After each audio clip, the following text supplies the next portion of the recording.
मैं देवों के देव महादेव की जागृत स्वयंभू प्रतिमा को समेटे महाकाल उज्जैन मंदिर बोल रहा हूं। मैं कितना धनी हूं कि मेरे परिसर में स्वयं महाकाल विराजमान है, जिनके श्री चरणों में काल भी अपनी गति रोक देता है, जिसकी जटाओं से मां गंगा निकलती है। आकाशे तारकम लिंगम पाताले हाटकेश्वरम भूलोके च महाकालो लिंग गत्र नमोस्तुते। संस्कृत भाषा में इस श्लोक का अर्थ है, आकाश में तारक लिंग, पाताल में हाटकेश्वर लिंग तथा पृथ्वी पर महाकालेश्वर ही मान्य शिवलिंग है। आज मैं अपने आदि अनादि काल से वर्णित इतिहास को बताऊंगा।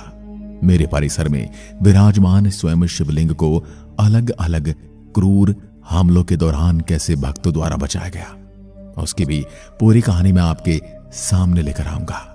कैसे किस किस प्रकार मूर्ति पूजकों के विरोधियों ने षड्यंत्र रचे, इसकी पूरी कहानी मैं आपके सामने रखूंगा।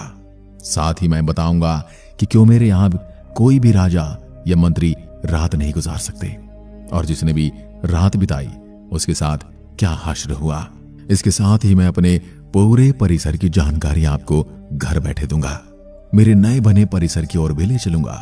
साथ ही मैं आपको स्वयं महाकाल के भी दर्शन करवाऊंगा।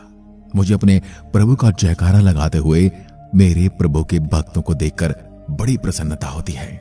मैं सभी से प्रार्थना करता हूं कि सभी एक बार अवश्य महाकाल लिखकर वीडियो की शुरुआत करें। मैं निर्मल हृदय हिंदुओं का दिवालय हूं।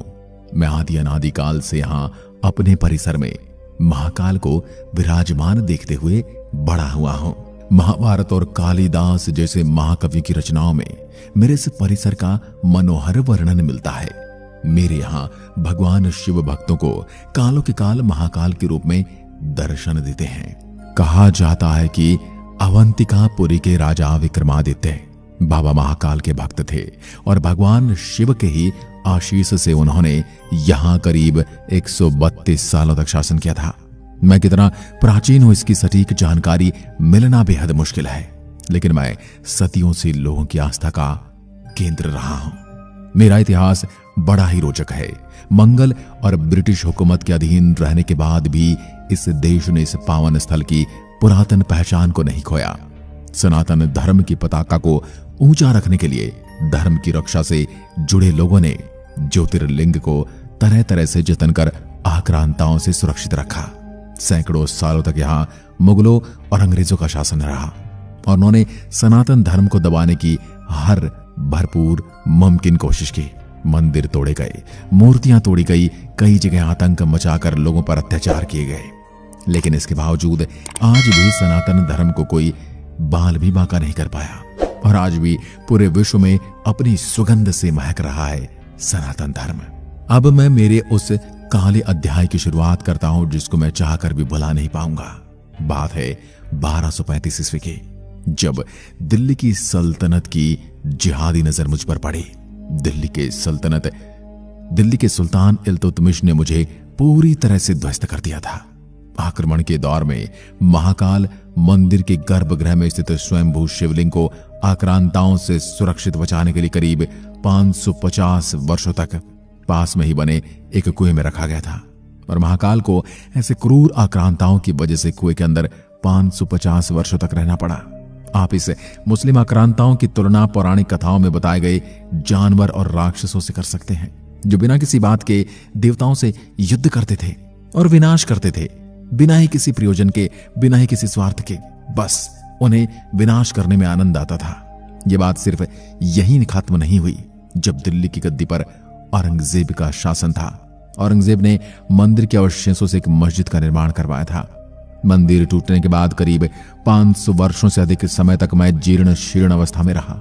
मेरे अंगों को समय समय पर इन क्रूर और दमनकारियों द्वारा नोचा जा रहा था।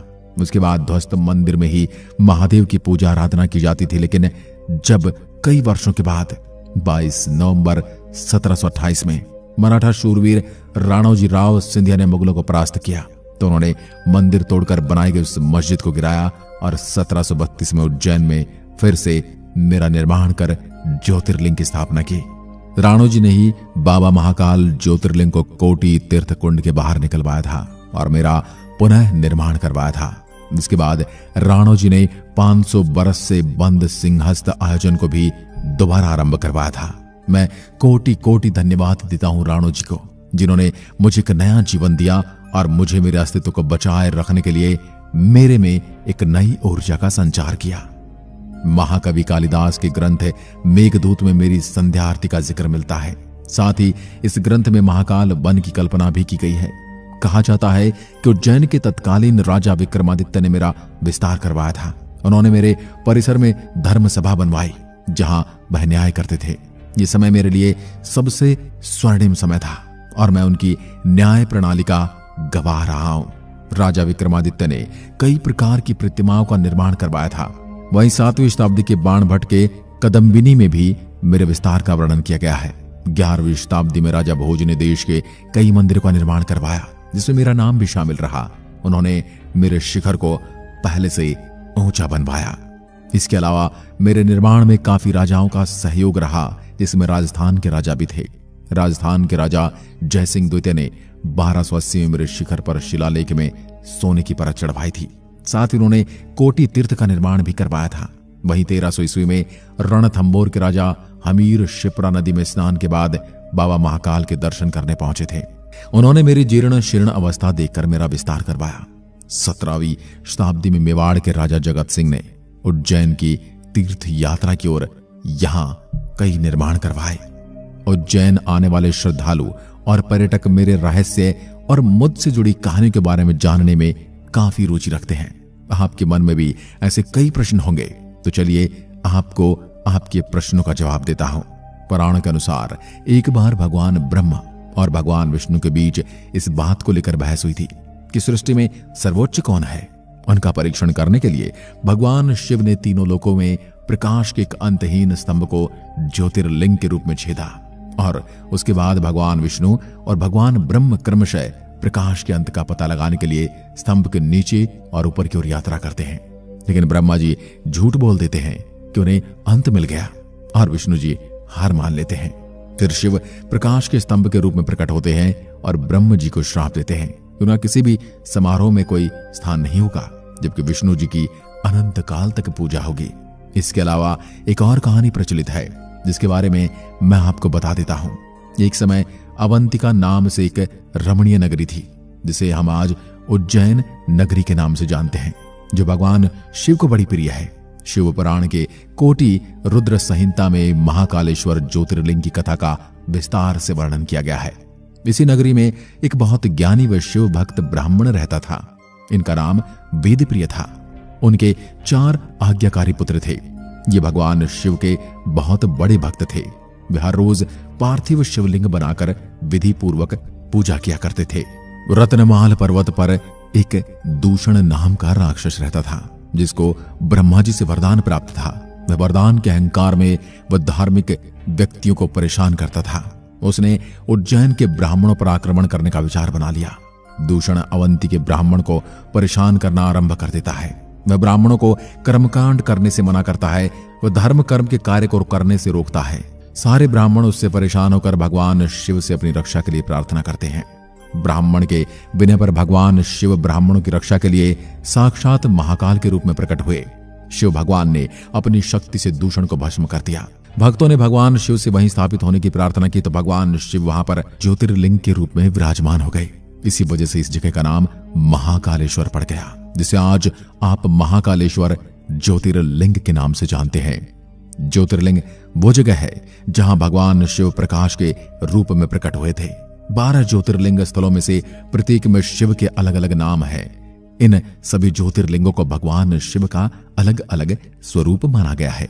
इन 12 ज्योतिर्लिंगों में गुजरात का सोमनाथ, आंध्र प्रदेश के श्रीशैलम का मल्लिकार्जुन, मध्य प्रदेश में उज्जैन का महाकालेश्वर, मध्य प्रदेश में ओंकारेश्वर, उत्तराखंड राज्य में हिमालय का केदारनाथ, महाराष्ट्र में भीमाशंकर, उत्तर प्रदेश के वाराणसी का त्र्यंबकेश्वर, झारखंड के देवगढ़ में या हिमाचल प्रदेश का बैजनाथ, गुजरात में द्वारका का नागेश्वर, तमिलनाडु में रामेश्वरम का रामेश्वरम और महाराष्ट्र में औरंगाबाद का ग्रीनेश्वर का नाम शामिल है। अगर मैं मेरी वास्तुकला की बात करूं तो मुझे किसी एक इंसान या एक राजा द्वारा निर्मित नहीं करवाया गया। मुझे बनाने में कई राजाओं का योगदान रहा, उसी वजह से मेरे में मिश्रित वास्तुकला की झलक देखने को मिलती है। मुझ में मराठा, भूमिज और चालुक्य शैलियों की वास्तुकला का एक सुंदर और कलात्मक मेल है। मेरा यह पवित्र मंदिर एक झील के पास स्थित है, जो विशाल दीवारों से घिरे हुए विशाल आंगन में स्थित है। बता दें कि मेरे में 5 मंजिलें हैं, जिनमें से एक जमीन के अंदर स्थित है। यहाँ पर महाकालेश्वर की विशाल मूर्ति गर्भगृह यानी जमीन के अंदर स्थित है और यह दक्षिण मूर्ति है, जिसका मतलब होता है दक्षिण दिशा की ओर मुंह वाली मूर्ति। ये खास बातें सिर्फ मेरे मंदिर में ही पाई जाती हैं।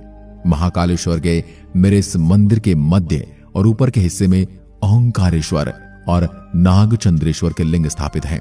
लेकिन आप नागचंद्रेश्वर की मूर्ति दर्शन सिर्फ नाग पंचमी के अवसर पर ही कर सकते हैं, क्योंकि केवल इसके इस खास मौके पर ही से आम जनता के दर्शन के लिए खोला जाता है। इस मंदिर के परिसर में एक बड़ा कुंड भी है, जिसको कोटि तीर्थ के रूप में जाना जाता है। ये वही कुंड है जिसमें भगवान महाकाल को 550 वर्षों तक रखा गया था। इस बड़े कुंड के बाहर एक विशाल बरामदा है, जिसमें गर्भगृह को जाने वाले मार्ग का प्रवेश द्वार है। इस जगह गणेश, कार्तिकेय और पार्वती के छोटे आकार के चित्र भी देखने को मिलते हैं। यहाँ पर गर्भगृह की छत को ढकने वाली गूढ़ चांदी इस तीर्थ जगह की भव्यता को और भी ज्यादा बढ़ाती है। मंदिर में बरामदे के उत्तरी भाग में कक्षा है, जिसमें भगवान श्री राम और देवी अवंतिका के चित्रों की पूजा की जाती है। अब जब मैं मेरी सुंदरता और वास्तुकला की बात कर ही रहा हूं, तो इसके साथ साथ आप मेरे यहां बने एक कॉरिडोर की तरफ भी लेके चलता हूं, जिसका उद्घाटन 11 अक्टूबर को प्रधानमंत्री श्री नरेंद्र मोदी ने किया था। महाकाल कॉरिडोर का काम 2 चरणों में हो रहा है, जिसके लिए करीब 750 करोड़ रुपए का खर्च होने वाला है। पहले चरण के लिए करीब 350 करोड़ रुपए खर्च किए गए। महाकाल मंदिर कॉरिडोर करीब 900 मीटर एरिया में बना है। मेरे यहां बन रहे कॉरिडोर का आकार काशी विश्वनाथ मंदिर से करीब 4 गुना बड़ा है। कॉरिडोर में शिव तांडव स्रोत, शिव विवाह, महाकालेश्वर वाटिका, महाकालेश्वर मार्ग, शिव अवतार वाटिका, प्रवचन हॉल, नूतन स्कूल परिसर, गणेश विद्यालय परिसर, रुद्र सागर तट विकास, अर्थ पथ क्षेत्र, धर्मशाला और पार्किंग सर्विस भी तैयार की जा रही हैं। इससे भक्तों को दर्शन करने और कॉरिडोर घूमने के दौरान खास अनुभव होने वाला है।